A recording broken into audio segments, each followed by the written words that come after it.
Hey, everybody, real quick. If you need a recap of Season 2 of Lupin, I've got you covered. Just hit the tab in the upper right-hand corner. It'll take you right to it. Season 3 kicks off 1 year after the events of Season 2, and Assan is still on the run. He's all the media talks about because they can't figure out how this guy has evaded capture. And he doesn't really care about it, but what he does care about is Claire and Raoul are being harassed by the media because they feel like there's no way Claire or Raoul doesn't know the whereabouts of Assan. Assan, who has been hiding in Marseille, realizes I have to go back home. I have to fix this. When he gets back to Paris, he sends Claire a message on where they can meet and talk. When she confirms that it was Assan who sent her the message, she's livid. She wants to walk off, but he stops her and says, "We can leave France. I bought tickets on a cargo ship that leaves in 48 hours. Me, you, Raoul, we can get out of here, go to some place they don't know us, and finally be a family." She turns around and says, "We're never going to do that. I mean, we're not going to follow you because we wouldn't be free. We'd be on the run. I mean, is that really the life you want for your kid? Always having to look over his shoulder? If you really want to fix things, then turn yourself in." But, of course, that's not a possibility. The next person he goes and talks to is Ben. Ben understands why Claire doesn't want to just run off with Assan. And Assan understands that as well. That's why he came with a plan. But it's risky and tricky and dangerous and all of that. He plans on stealing something called the Black Pearl. It ended the French-Tahitian War in 1847. It's considered priceless. Assan tried to steal it a couple years ago back in 2017, and he was pretty close. He got his hands on it, but he got caught. Now, he wants it back.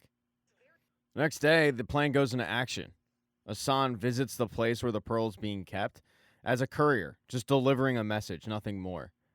The woman at the front does make him take his mask off, which makes it a little more difficult when she recognizes him. But Assan plays this off perfectly.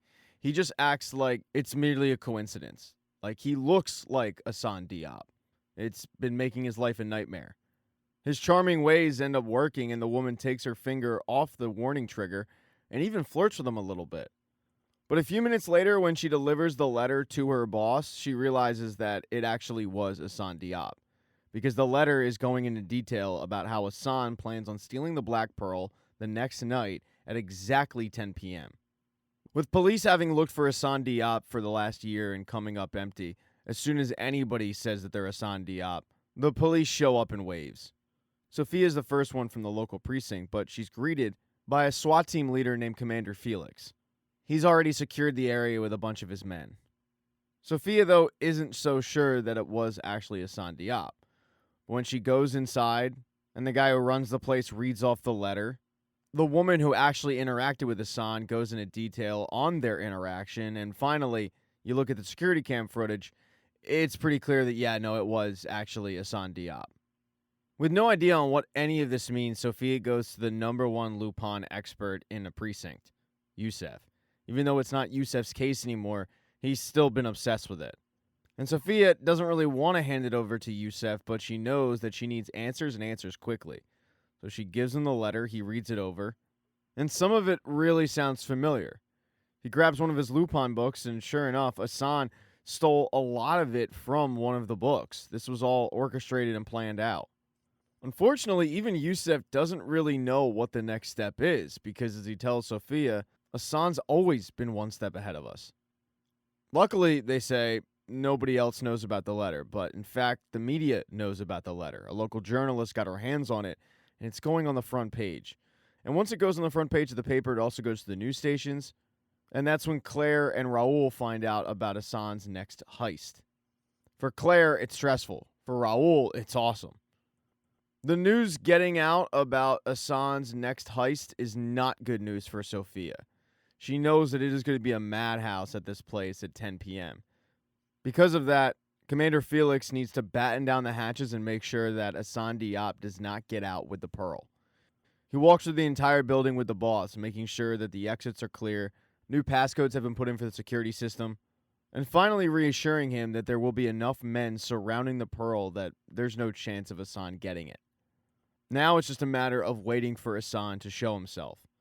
While the police are watching on security cameras, a crowd has indeed formed outside because Assan is kind of looked at as this Robin Hood legendary figure. People want to get a look at him, and people want to cheer him on and see if he's actually going to be successful, especially under these conditions. One of the people who is in attendance is Yusef. Even though it's not his case, he's just milling about in the crowd. Sophia calls him a few minutes before 10 o'clock and asks if he has any ideas what's going on, and he tells her not really. He'll probably try to distract you, that is, if he hasn't stolen it already. But Sophia is looking at the pearl. She knows that he hasn't stolen it. Yusef does tell her that in 2017, some guy tried to steal the pearl, and it fit Assan's description. That guy got away, but if it was Assan, it means it's Assan's only failure. So the fact that he's trying to steal the pearl, it does make sense. Now, they just have to play the waiting game. As the clock ticks down, everybody waiting in the square, people watching at home on their television, the clock strikes 10 o'clock, and nothing. People start booing outside. The police, though, they start celebrating, thinking that they dodged a bullet on this one.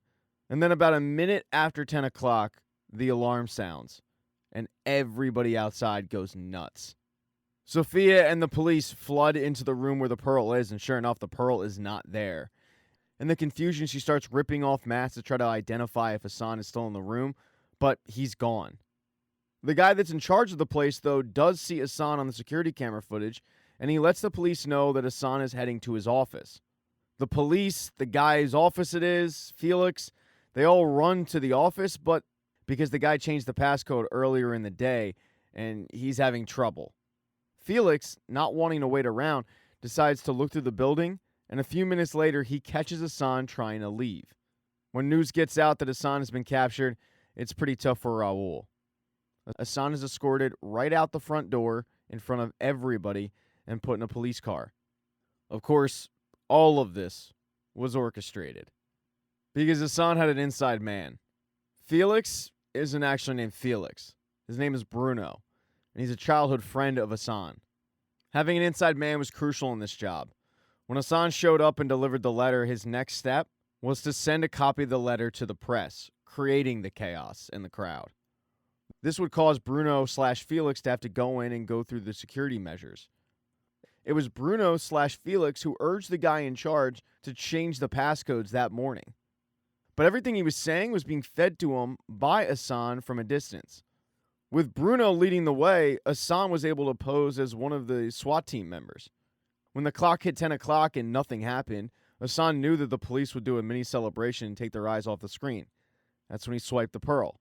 He also knew that in all of the confusion, he would be able to easily sneak out of the room, which he did. Once he got to the office, he changed the security codes to something different. Finally, he orchestrated getting caught by his buddy, because how else were they supposed to get out? Might as well walk out the front door. Once they get in a cop car, Felix, Bruno, Ben, they start laughing about the fact they got away with this. And then a couple blocks later, they drop Assan off in an alley. Assan knows that he needs to get away, so he jumps on the roof. What he doesn't know is the police have seen him. They start heading to the location trying to get him, but Assan is roof jumping, until finally he jumps a few inches early, and Assan doesn't make the roof. He's hanging until finally he falls to the ground, and it looks like he's unconscious. But the bigger issue is that there are a lot of people around, and he doesn't look responsive. Thank you so much for checking out this recap. Please consider subscribing to the channel and subscribing to my Patreon. Hit thumbs up if you liked it. Smash that thumbs down button if you thought it sucked. If you left a comment, I don't get back to you. I usually don't check the comments unless they're like a super comment. Also, if you don't see the next video up on the end screen, not to worry, it'll be up in a day or two.